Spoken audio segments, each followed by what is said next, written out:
Les doy la bienvenida. Buenos días, buenas tardes para quienes están conectando desde otras latitudes. Buenas tardes aquí en México con esta costumbre de decir buenas tardes al pasar las 12 del día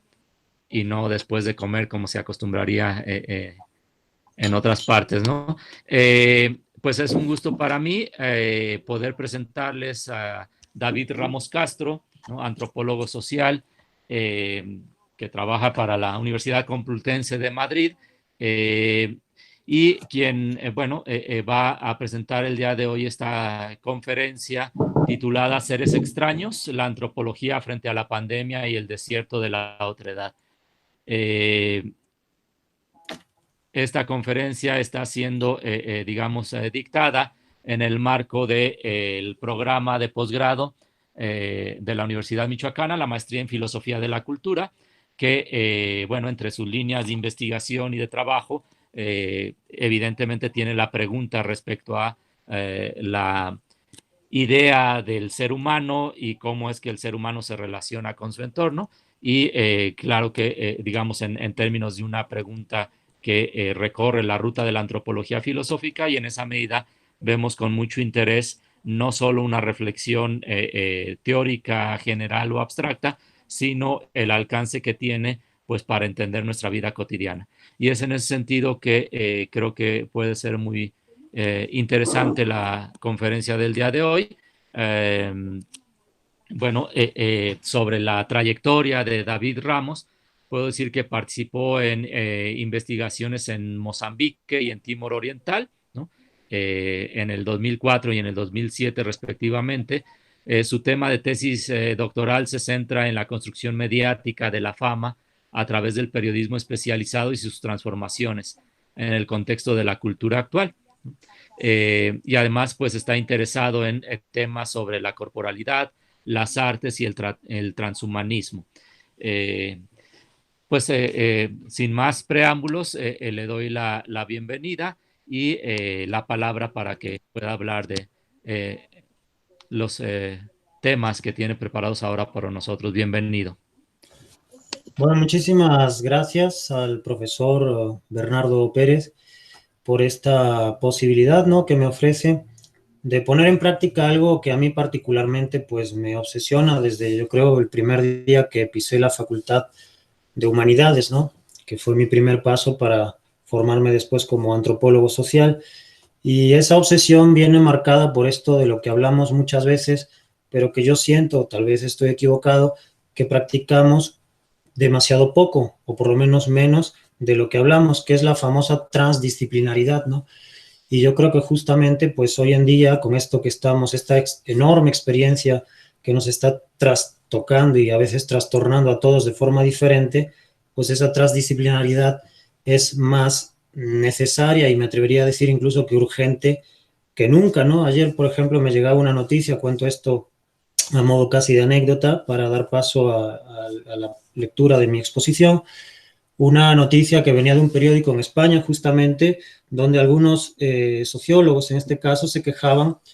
diciendo que en los gabinetes de crisis o en el gabinete de crisis gubernamental que se había habilitado a efectos de esta pandemia, pues por ejemplo, la única presencia de miembros de las llamadas ciencias sociales pues eran varios economistas y un psicólogo, y no habían sociólogos, ni antropólogos, ni enfoques que podríamos encuadrar más bien dentro de una tradición pues humanístico, humanístico social, ¿no? Donde por supuesto, claro está, entraría también el enfoque valiosísimo de la filosofía. Así pues, reitero este agradecimiento al profesor Bernardo y les agradezco a todos ustedes por, en fin, por haber sacado un poco de su tiempo para escuchar estas breves y humildes reflexiones que yo traigo hoy aquí como simple espectador, como todos ustedes, como todos nosotros, a lo largo de estos meses, ¿no?, interminables de confinamientos eventuales y que parece que por lo menos en un buen tiempo pues no van a tener fin. La pregunta es si tienen finalidad también, ¿no? Bien, por más que la historia de nuestra especie sea también la historia de los virus que la han acompañado, ninguna epidemia es completamente igual a otra. El caso de la pandemia actual resulta singular por varios motivos, a mi juicio. En primer lugar, porque ha acontecido en un mundo que por primera vez en la historia humana ha reducido las dimensiones planetarias en base a unas capacidades técnicas de comunicación realmente inéditas, haciéndonos, como nunca antes, dependientes de la organización social derivada de esas mismas tecnologías de la información y la comunicación. En segundo lugar, porque ha ocurrido tras decenios de una violencia extrema en la explotación del planeta y bajo unas condiciones muy particulares de maltrato medioambiental y de desprecio sin parangón por toda vida animal no humana. Y en tercer lugar, porque se ha originado oficialmente, al menos, apenas 3 meses después de que la dudosa, muchas veces, Organización Mundial de la Salud hubiese publicado un informe titulado Un mundo en peligro, en el que sostenía que ante una pandemia causada por un rápido y virulento patógeno respiratorio similar al que provocó la influenza en 1918, podrían morir entre 50 y 80 millones de personas y causar, cito el informe, pánico, desestabilizar la seguridad nacional y perjudicar gravemente la economía y el comercio mundiales. Cierro la cita. Nadie se explica de alguna forma cómo ningún gobierno prestó atención a este informe. En esta exposición quisiera pues compartir simplemente una pequeña reflexión con ustedes sobre algunos aspectos culturales de la pandemia a partir de algunas observaciones y pensamientos que me han acompañado a lo largo de estos largos meses de confinamiento. Para ello, interpreto el virus como un desafío simbólico que nos encara con las contradicciones que ha ido acumulando ese mundo comprimido y paradójico que es el de la globalización tecnocapitalista y que van haciendo día a día o se van convirtiendo día a día en contradicciones prácticamente insostenibles.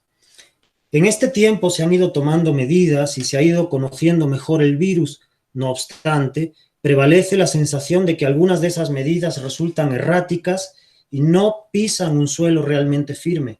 Vivimos, por lo tanto, en una enorme incertidumbre que nos obliga a ser prudentes en nuestra vida cotidiana, pero también en nuestros análisis. Con todo, podemos decir que ya hay muchas cosas que han empezado a cambiar en nuestra manera de relacionarnos. Y es absurdo, a mi juicio, pensar que tales cambios no vayan a significar en el futuro mejores o peores maneras de vivir. Un caso paradigmático nos lo brinda la propia denominación de distancia social que tanto se ha difundido y con tanto éxito, que se ha ido haciendo tan habitual en este tiempo, pero cuya repetitiva mención por parte de medios y agentes o actores políticos suele omitir la importancia que se esconde debajo de la modificación de nuestros espacios de relación mutua. Basta con revisar las sugerentes investigaciones acerca de la regulación de las distancias en la vida de los animales humanos y no humanos que el antropólogo Edward Hall realizó ya en los años 60 para convenir en que su alteración lo que hace es remover las dimensiones ocultas del poder. Con una simplificación harto vulgar, a menudo se contrarresta toda crítica actualmente, repitiendo hasta la saciedad la idea de que debemos adaptarnos a la nueva situación y punto. Pero lo cierto es que ni esa adaptación implicaría que los distintos modos de vida resultantes de ella vayan a ser igualmente valiosos. El escritor ruso Tolstoy ya había señalado que un hombre puede acostumbrarse a cualquier situación, sobre todo si ve que los demás a su alrededor la aceptan. Si estamos de acuerdo con él, debemos entonces admitir que dicha adaptación puede tendernos una trampa, al ser capaz de disfrazar las iniquidades de cualquier nueva normalidad, habida o por haber, detrás del alboroto causado por una simple población de imitadores. La antropología social no permanece indiferente a estos cambios ni a los dilemas que se abren a partir de ellos. De hecho, muchos de los debates y textos antropológicos en torno a la pandemia que he podido seguir en Internet a lo largo de estos meses plantean cuestiones muy diversas, pero que tienen que ver con este horizonte de cambios y dudas. ¿Cuál es la situación de las comunidades y los grupos étnicos a raíz de la pandemia? ¿De qué forma se verán afectadas las poblaciones más fragilizadas, sobre todo las migrantes, por mor de una crisis que prevé una escalada de la violencia social? ¿Cómo recobraremos una relación con los ecosistemas que no sea literalmente suicida? ¿O qué futuro le aguarda a la propia antropología en un mundo de relaciones sociales tan perturbadas? Son solo algunas de las preguntas formuladas en esos artículos y foros. Por mi parte, mi interés aquí hoy no se centrará en la situación de un lugar concreto con límites culturales más o menos precisos, sino en algunas características que observo se han ido desarrollando hasta ahora en las manifestaciones sociales de la pandemia y que podrían ser tomadas como elementos para una interpretación general del fenómeno. Para ello, organizaré esta exposición en base a los aspectos siguientes. En primer lugar, me referiré a la pandemia como hecho social total. En segundo lugar, hablaré sobre la crisis ritual implicada en la pandemia y el papel simbólico de la muerte que tal crisis implica. En tercer lugar, me referiré brevemente a la crisis de los procesos de identidad y alteridad, a su vez muy relacionados con el punto segundo, y los abordaré sobre todo a través de dos metáforas muy precisas, la del extranjero y la de la desaparición. Y finalmente, terminaré mi exposición con un breve epílogo. Al referirme al virus como hecho social total, solamente quiero señalar que no basta con analizarlo por medio de la biología, sino que es necesario indagar y seguir el curso de sus incidencias en la vida sociocultural, en donde el virus se presenta como un caleidoscopio de la danza que tejen entre sí la naturaleza y la cultura. La investigación en campos específicos de la biología resulta sin duda imprescindible y hasta apasionante. De hecho, recientemente esta investigación ha comenzado a revelar aspectos hasta ahora desconocidos que nos muestran el papel crucial que han jugado evolutivamente los virus para el mantenimiento de la vida tal como la conocemos, desde la oxigenación de los océanos, sin la cual moriríamos, hasta la evolución de la placenta en los mamíferos o la forma en que se producen los nacimientos humanos, por no hablar del control demográfico que se ha observado ejercen algunos virus en las poblaciones de insectos y que hacen muy tentadora, por cierto, la analogía con lo que está sucediendo ahora entre nosotros. Pero todos esos hallazgos simultáneamente se convierten en documentos culturales que rebasan los límites de lo biológico y modifican nuestra vida de un modo integral. Cuanto más insistamos en otorgar un poder de explicación exclusivo a la restringida mirada de la ciencia aplicada, más incapaces seremos de penetrar en la relación que las cosas mantienen con un mundo, con su mundo, y de integrar los conocimientos específicos en un relato de vida más amplio. Hoy, ante esta pandemia, que insta a un replanteamiento profundo y urgente de nuestro rol como especie, necesitaríamos, creo, una actitud completamente contraria a esta. Un virus como el actual no se limita a ser una simple cadena de ácido ribonucleico que ocupa una nomenclatura precisa dentro de la taxonomía de virus corona. Su densidad semántica, por decirlo así, hacen de él algo más que una sustancia de laboratorio. El virus es también una metáfora y la noción de hecho social total nos ayuda a comprenderlo. Recordemos que para su creador, para el creador de este concepto, el antropólogo y sociólogo Marcel Mauss, el hecho social total se basa en la idea de que existen fenómenos sociales que, tomados en su sentido más particular, nos comunican inevitablemente con muchas otras realidades sociales aparentemente diferentes de ellos. Aunque Mauss se apoyó en el caso de los intercambios de regalos en varias sociedades y en distintos lugares del mundo, su concepto nos resulta hoy valioso para analizar otra clase de intercambios, como por ejemplo el que ha unido información y epidemia desde que comenzó todo esto. Como si se tratase de una novela coral, ese intercambio informativo convirtió pronto al virus en el resultado de una densa polifonía de informaciones, acciones y sentimientos, en cuyo curso se han visto concitados ámbitos sociales muy distintos, como es el caso del religioso, el político, el tecnocientífico, el periodístico, el académico, el artístico, entre muchos otros. No cabe duda de que Internet ha sido clave en todo este proceso de intercambio informativo, pero también, hay que decir, ha servido para deslocalizar las pertenencias sociales y ha contribuido a afianzar las dinámicas globales, con lo que la definición tradicional de hecho social total, tal como la formulara Moss, ha tenido hoy que reformularse. Son esas dinámicas las que han sido ahora confirmadas por la pandemia. En este sentido, la declaración de la epidemia como pandemia ha implicado algo más que una mera escala de contagios. Lo que ha supuesto es una nueva problematización de las relaciones entre lo local, lo nacional y lo global. No en vano, la propagación acelerada del virus también señala una consecuencia derivada del propio proceso histórico de mundialización. Actualmente, y frente a la noción de pandemia, ya no se trata solo de fijar la atención sobre prácticas y representaciones sociales adscritas a comunidades locales o nacionales específicas, sino de analizar aquellos discursos, imaginarios y acciones que se producen y consumen en el nivel de lo que el antropólogo Marc Augé denominó hace tiempo ya la sobremodernidad, es decir, en ese espacio mundial coincidente con el flujo global de las mercancías en el interior del último capitalismo. Muchos productos de nuestro presente pertenecen de hecho a ese nivel y desde él despliegan sus estrategias comerciales. Es lo que sucede, por ejemplo, con el nuevo tipo de visibilidad mediática desarrollado a partir del mundo digital y multimedia y que ha reemplazado a la antigua noción de fama. Pero es también lo que observamos en la conversión de universos criminales de carácter local en fenómenos globales de gran éxito y explotación comercial, tal como desgraciadamente ocurre con la llamada narcocultura.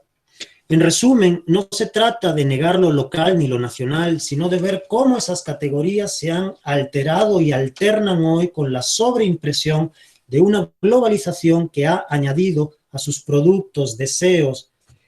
consumos y hasta amenazas habituales el riesgo ahora de las nuevas pandemias.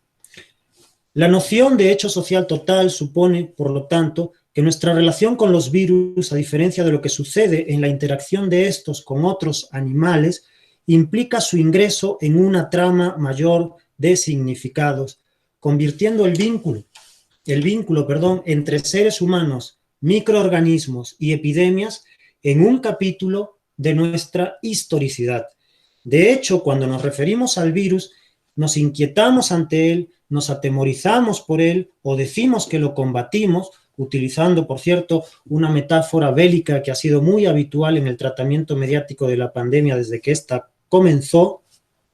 Lo que estamos haciendo es referirnos a un drama, el de múltiples seres humanos que son de pronto poseídos por un virus. Y empleo aquí la noción de posesión de forma deliberada, noción bien estudiada por la antropología religiosa, para ilustrar simplemente que la situación que crea cualquier patógeno, que sea contagioso, claro está, es la de un violento enfrentamiento entre un ser corporal y algo aparentemente externo a él que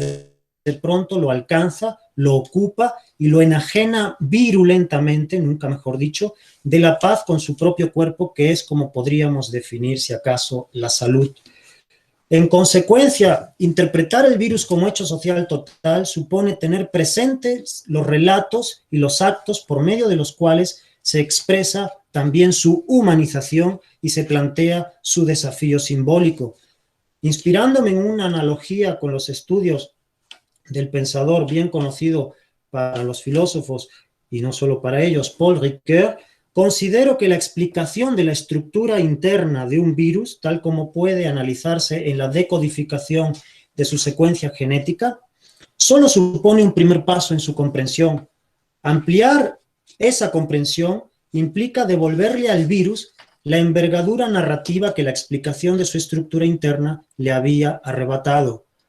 Abrir de nuevo la posibilidad de ver en el virus no solo un asunto de funciones, sino también un problema de significados supone recobrar la libertad en la que finalmente se funda toda expresión cultural. Pero si una comprensión ampliada del virus como fenómeno humanizado supone reintegrarle su densidad narrativa, también implica, sin duda, respetar su dimensión activa y ritual. La faceta ritual es, a mi juicio, uno de los aspectos que ha sido más perjudicado, más dañado por las implicaciones sociales de la pandemia y de las decisiones políticas que se han tomado prácticamente en todas partes. Paso pues a referirme a este segundo punto de la crisis ritual y el papel simbólico de la muerte implicado en ella. La importancia de los rituales es un tema que nos ha interesado muchísimo a los antropólogos y que ha interesado pues a la disciplina casi desde su nacimiento. Con la ritualidad accedemos a un registro esencial en la aventura evolutiva de varios animales, no solamente los humanos. Pero en el caso de los humanos, es por medio de los rituales que hemos logrado integrar nuestras experiencias vitales y comunicar los dominios de la vida orgánica con, por decirlo así, los órganos culturales. Al comienzo de esta pandemia, mientras los estados decretaban medidas excepcionales para afrontar la enfermedad, se iban produciendo simultáneamente un repliegue de algunas liturgias religiosas tradicionales que veían igualmente cómo se confinaban sus grandes espacios de experiencia ritual. Al mismo tiempo, surgían nuevos comportamientos con una tendencia a lo que llamaré, siguiendo a Maurice Rocard, un viejo antropólogo también, ritualismo, o lo que es lo mismo, una forma que Rocard consideraba degradada de la forma ritual.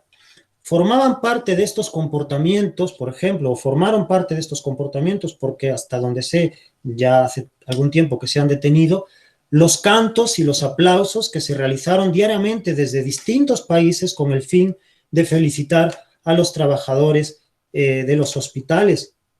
Pero también, aunque con un carácter muy distinto, que duda cabe, las delaciones que diariamente y en varios países promovían algunas personas desde sus balcones, desde donde denunciaban e increpaban a algunos transeúntes ocasionales que según ellos se habían convertido en enemigos furiosos del pueblo,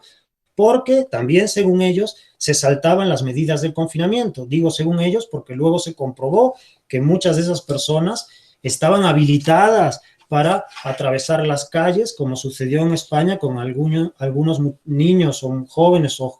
personas autistas, a las que sin embargo se obligó a llevar un brazalete como si fueran casi judíos en el gueto de Varsovia. A estos grupos, digamos, de delaciones que practicaban esta delación de una forma casi ritualizada, insisto, pues se les llegó a considerar y a denominar en algún país incluso policías de balcón, ¿no? Algo a lo que se opusieron, por ejemplo, en Francia, multitud de personas que consideraban que no eran ninguna clase de policías, ¿no? Pero el malestar ritual principal que ha inducido la pandemia surgió, a mi parecer, con el bloqueo de rituales esenciales que las políticas gubernamentales sacrificaron a escala planetaria como parte de sus protocolos exclusivamente securitarios. El caso más claro es el del bloqueo de los rituales mortuorios, que ha recrudecido aún más los rasgos y rigores de una liminalidad, es decir, de una suspensión social ya de por sí activada por la pandemia y por todas las incertidumbres suscitadas por el porvenir del mundo y el porvenir de nuestra propia vida.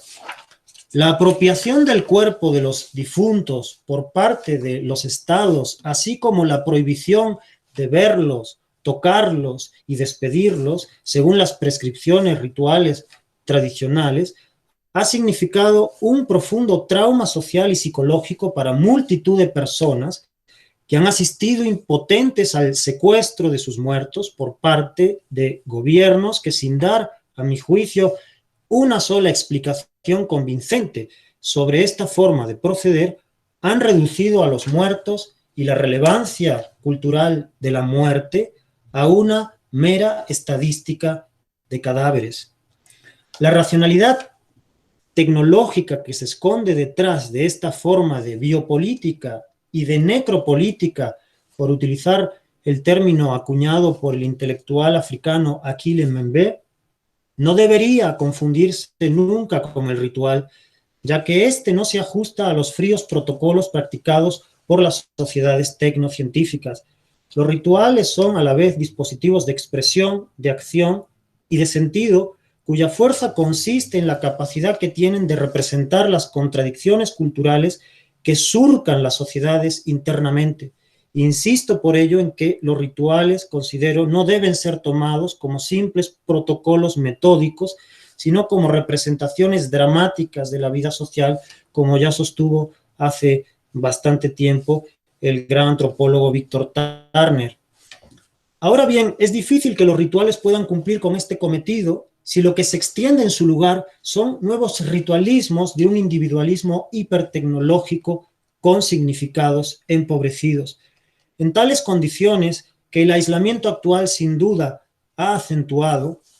dada nuestra dependencia de esas propias formas de la tecnociencia, el bloqueo de los rituales supone pues un profundo trastorno que modifica las relaciones entre la identidad y la alteridad, dado que éstas también eran conformadas en parte con la ayuda de la actividad ritual. Desde que el tratamiento cultural de la muerte que el tratamiento cultural de la muerte es un ejemplo especialmente sangrante, doloroso y perturbador, conviene, pues, recordar aquí algunas de las ideas que ya el sociólogo y antropólogo Robert Hertz formulara al respecto de la muerte a principios del siglo XX. Ya ha llovido desde entonces. Y sin embargo, Hertz decía que cuando se trata de la muerte de un ser humano, los fenómenos fisiológicos no lo son todo, pues al acontecimiento humano se sobreañade un conjunto complejo de creencias, emociones y actos que le dan su carácter propio. Fin de cita. Más adelante, el propio Hertz añadirá que el cuerpo de un difunto no se considera como el cadáver de un animal cualquiera, pues hay que proporcionarle unos cuidados concretos y una sepultura regular, no solo como medida de higiene, sino también por obligación moral. Uno de los aspectos más atrayentes del análisis que realiza Hertz consiste, a mi juicio, en que señala que la muerte no se cumple en un instante. Es algo que dista mucho de la opinión generalizada que hay, por ejemplo, en Occidente. Al contrario, el momento de la muerte visible del cuerpo, extraemos de la posición de Hertz y de lo que nos cuenta basándose en una copiosa información etnográfica de su momento, de su tiempo, el momento de la muerte visible del cuerpo supone el inicio de un recorrido invisible que culminará con un cambio de estado en la identidad para el difunto. Si se olvida que la muerte no es algo instantáneo, sino una súbita desaparición que exige la institución de un nuevo estado bajo el peso de un orden ritual, entonces la muerte se estancará y actuará como un mal para los vivos, a los que atormentará permanentemente con el recuerdo de la deuda que han dejado pendientes. Mientras queden atrapados en la liminalidad de ese estancamiento, los desaparecidos nunca desaparecerán por completo, ni serán liberados de su estado intermedio para ser entregados finalmente a su nueva identidad. El modo de vida de la globalización, sobre todo el que se produjo a partir del fin de la Segunda Guerra Mundial, fue, sin embargo, paulatinamente erosionando estas visiones de la muerte, documentadas, como decía, por la antropología a través de multitud de etnografías y monografías pioneras como la de Robert Hertz, entre otras, que vinieron posteriormente. A estas formas locales de abordar la muerte, la mundialización superpuso los alardes de una racionalidad victoriosa que se había fortalecido con la fusión del capital y de la tecnociencia. Esta paradójica victoria dio a la muerte una forma que podríamos llamar logística, que tiende a convertir su experiencia, la experiencia de la muerte, que es una experiencia fundamentalmente para los vivos, en una desapasionada administración de desechos.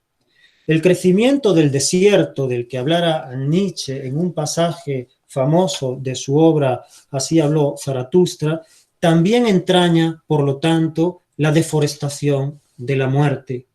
Esta pasa a verse como un terreno infértil, imperfecto, que solo la industria biotecnológica y artificial e intensiva puede corregir. Paso pues, justamente esto me da el pie para pasar al tercer punto, que habla justamente de la crisis de los procesos de identidad y alteridad que están muy relacionados con ese bloqueo de los rituales, habida cuenta de lo que decía hace un momento, que los procesos rituales también sirven para crear identidad y para provocar una relación muy particular que se establece entre la identidad y la alteridad o la otredad. Las formas rituales, entendidas como verdaderas expresiones de la teatralidad social, juegan un papel primordial en la dinámica de los procesos identitarios, tanto personales como colectivos.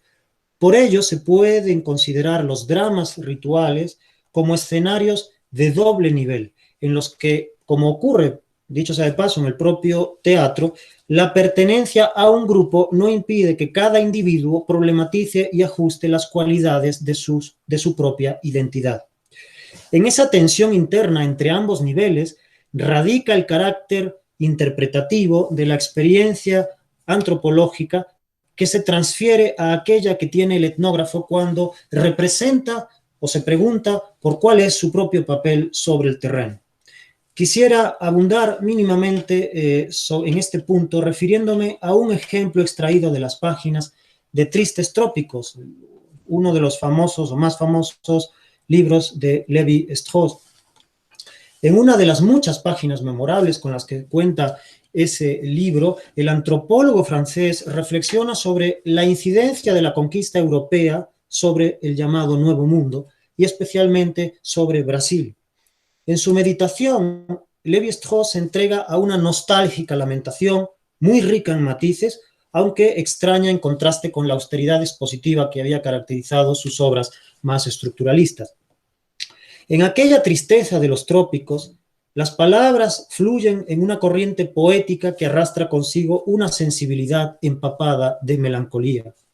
Detenido frente a un mausoleo de sombras, Lévi-Strauss piensa en lo que fue y ya no es, pero también en lo que pudo haber sido y ya nunca más será. Su dilema es el propio de la liminalidad que abre un viaje en quien lo emprende. Como el indio del mito, nos cuenta Lévi-Strauss, fui tan lejos como la tierra lo permite, y cuando llegué al fin del mundo interrogué a los seres y a las cosas para encontrar su misma decepción. Fin de cita. Pero a diferencia de la liminalidad sin desembocadura que trae consigo el individualismo moderno ya en sí mismo confinado, la liminalidad de la que nos está hablando aquí Lévi-Strauss da paso a una identidad que se agranda y se fecunda gracias a la memoria de los otros. De ahí que el antropólogo pueda terminar reconociendo: entre la vida y yo, el tiempo ha tendido su istmo. Fueron necesarios 20 años de olvido para encontrarme frente a una experiencia antigua cuyo sentido me había sido negado y su intimidad arrebatada por una persecución tan larga como la tierra. Podemos inspirarnos en esta evocadora reflexión de Lévi-Strauss para encontrar paralelismos con nuestra situación actual, toda vez que nuestras vidas permanecen atrapadas en el intervalo liminal que ha impuesto la pandemia y que ahí nos reconocemos atravesados por una revitalizada melancolía. En la aparente sincronía en la que nos hacen vivir los efectos de realidad de la pandemia, la lamentación ya no surge frente a la destrucción del mundo lejano de los otros, sino del derrumbamiento de las regiones que creíamos más cercanas y propias. En su lógica expansiva, la globalización ha querido reducir la alteridad a un simple grado de la identidad planetaria, pero de la lógica de esta idea se pasó a la lógica de su realización y en gran medida el proyecto global quedó concretado en una serie de hegemonías culturales y de múltiples hibridaciones, por decirlo con el término tan caro al antropólogo y sociólogo Néstor García Canclini. Ahora, no obstante, la pandemia ha detenido súbitamente todo esto, obligando a definir las prioridades, pero obligando también a mostrar esa definición públicamente. Las imágenes del presidente brasileño Jair Bolsonaro gritándole a la gente: no es el virus el que mata, sino el hambre, ilustran bien esta fatídica y novedosa obligación de elegir, pero manifestar públicamente, si tomamos la vida como sustrato, como sujeto social y político, o si solo decidimos explotarla como recurso.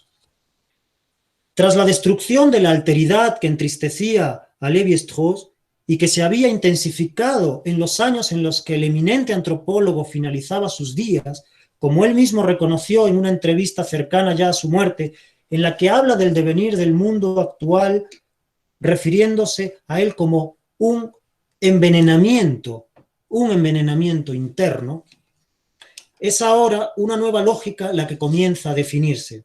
En ella, la crisis de los dramas rituales ha dejado todavía más indefensos nuestros modos de convivencia y la condición de nuestras diversas formas de pertenecer a un mundo global cargado de tensiones, contradicciones y envenenamientos internos. Sin dramas rituales ya no somos capaces de hacer inteligibles esas fracturas que atraviesan la vida y exigen canales de expresión para sus conflictos. De ahí que ya no se trate solo de una alteridad destruida que pervive apenas en el recuerdo dormido de sus vestigios, en el eco apesadumbrado de sus ruinas,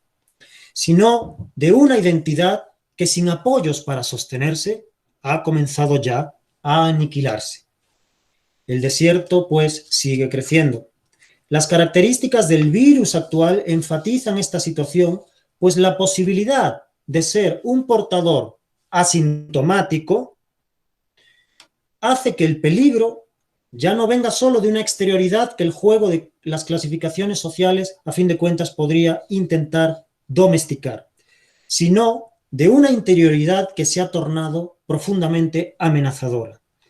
La identidad, despojada de una ingenua seguridad en sí misma que la había marcado culturalmente desde la llamada modernidad, con toda la idea de la conciencia, de la filosofía de la conciencia y todo lo que surge a partir de Descartes,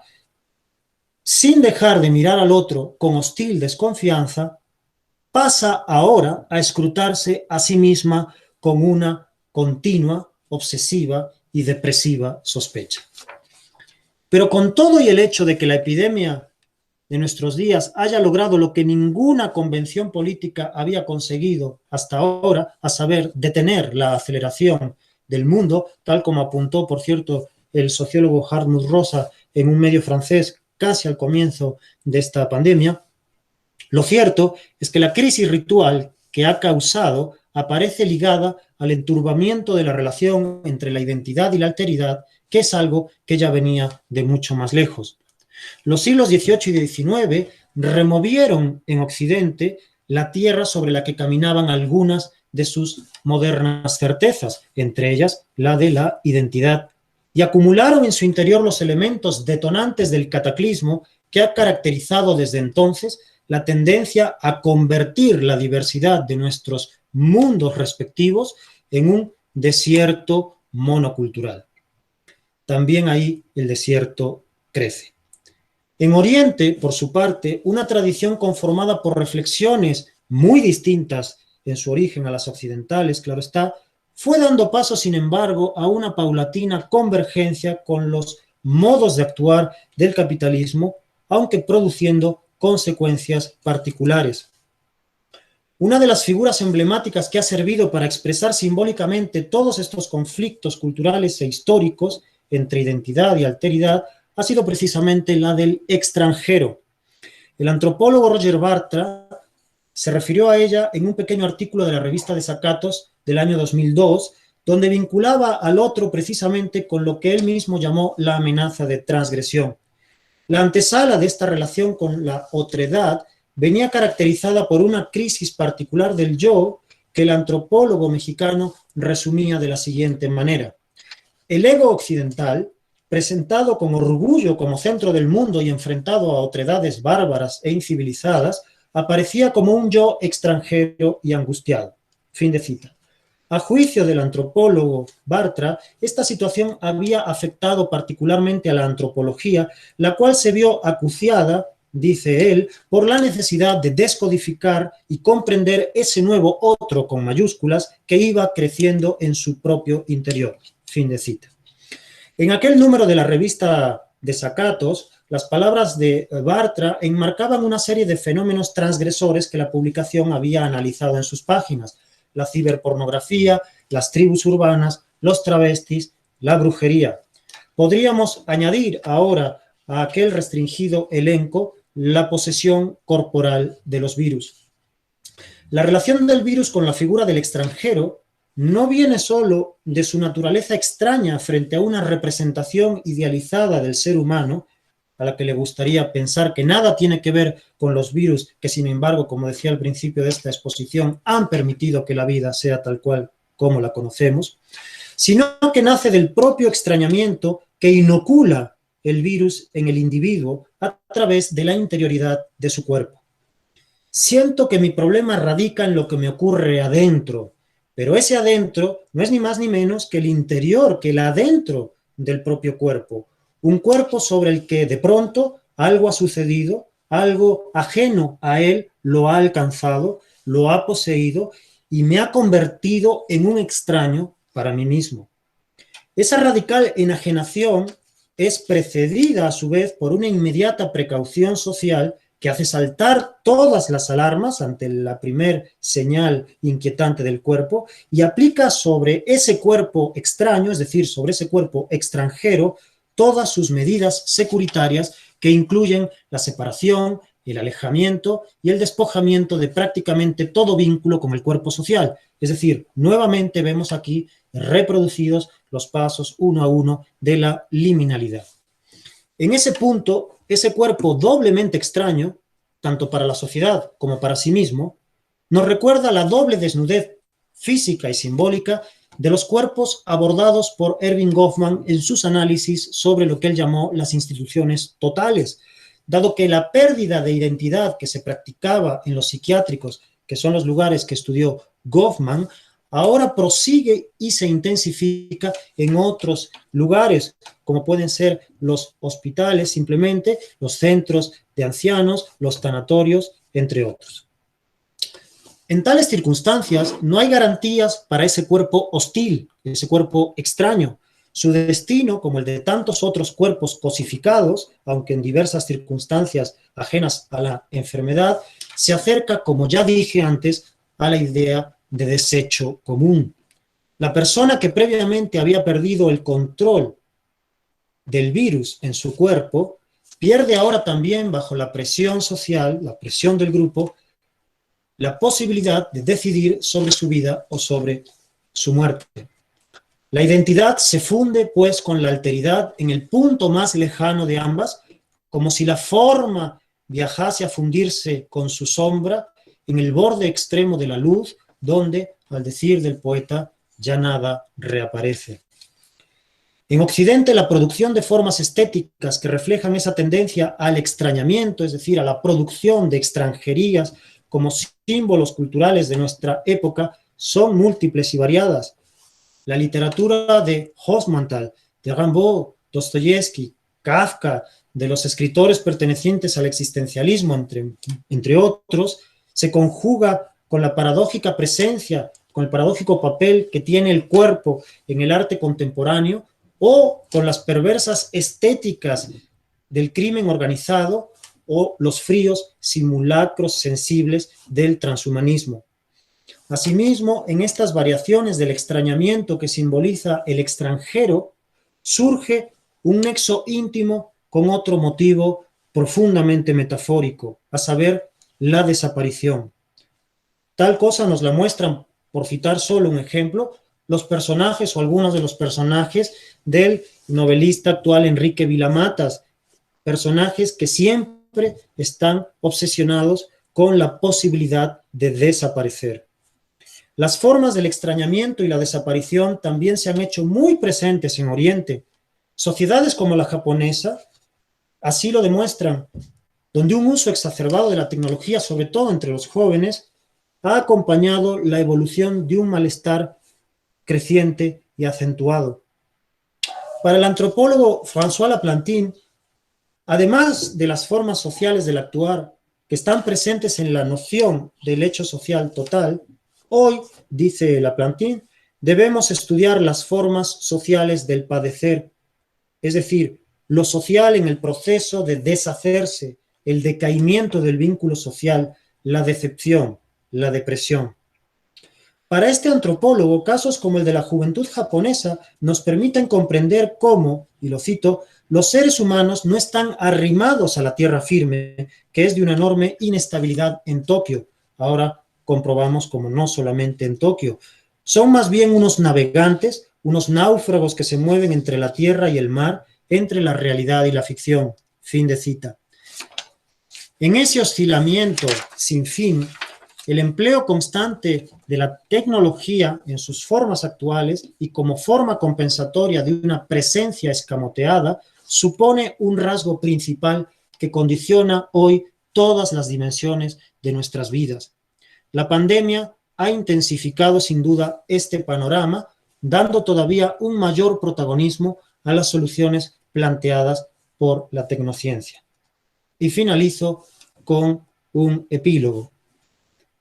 El modelo social planetario y sus profundos desajustes internos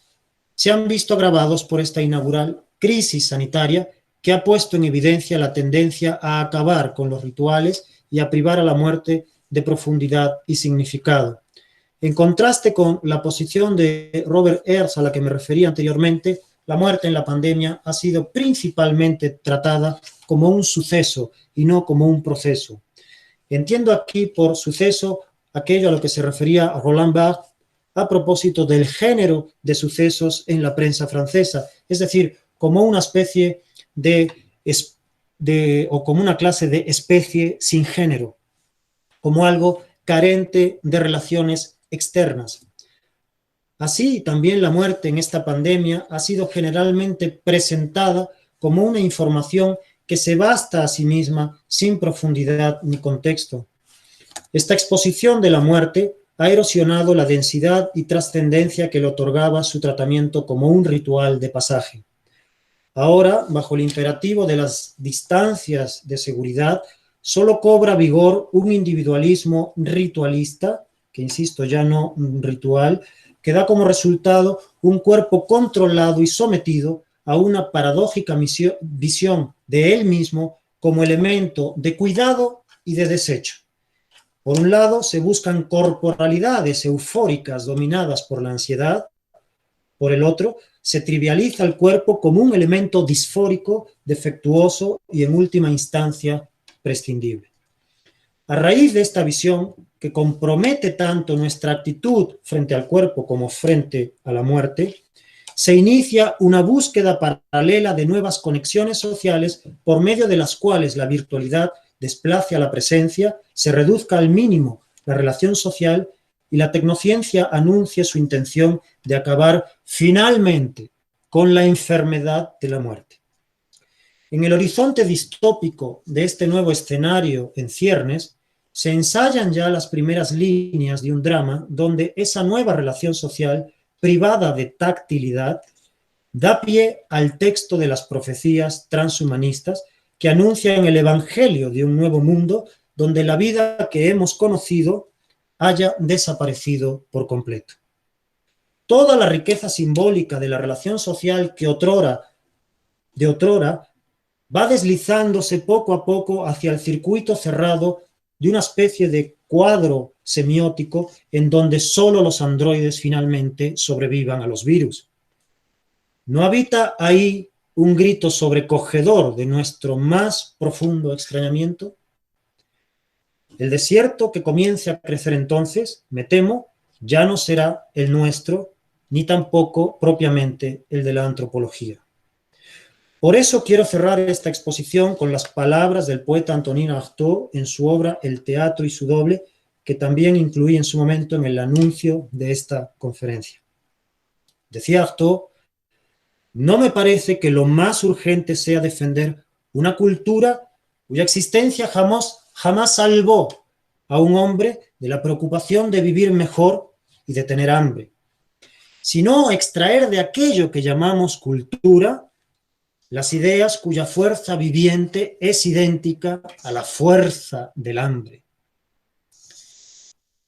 He reflexionado aquí sobre el nuevo virus que nos aflige, sin pretender con ello condenarnos a una aflicción perpetua. Bien al contrario, lo que me gustaría sugerir es que aprovechemos la noción de contagio también como metáfora de la fuerza que requerimos para reinterpretar nuestro papel en el mundo y salvarnos literalmente como especie. Así como la herencia viral ha sido crucial para la vida, así también el poder de contagio de la antropología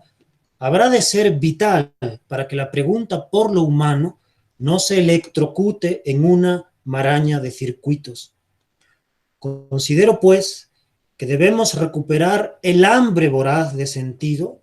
sin olvidar que esa voracidad solo se encontrará entre las bocas ansiosas y los pechos y corazones palpitantes de lo vivo, entre todo aquello que, en resumen, es bello porque es único, y es único porque un día se apagará. Muchas gracias.